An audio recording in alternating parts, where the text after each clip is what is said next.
अध्यक्ष साहेब आहेत का आत?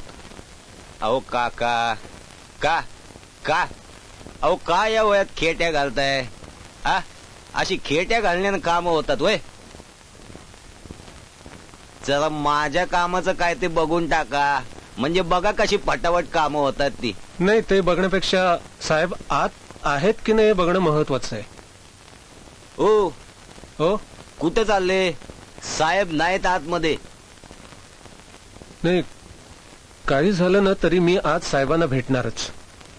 आईला फुक्कट टाइम खर्च करायचा, तुमचा बी टाइम खर्च, माझा बी टाइम खर्च. अहो पाहिजे ते खर्च करा ना, म्हणजे बघा कशी पटापट काम होतील तुमची. नाही, मी साहेबांना आज भेटणार म्हणजे भेटणारच. मी इथे बसून राहणार. हो काय पब्लिक प्लेस वाटली तुम्हाला? आटगावचं एसटी स्टँड? पाहिजे तेव्हा या, फुक्कट पंख्याची हवा खा, बसा, झोपा, चलावता. चला वा बाय. काही कामाची नाही काय नाही, काय तुमची एकच कामं घेऊन बसलोय का आम्ही? चला वा बाय. कुठून कुठून येतात एक एक डोकं खायला.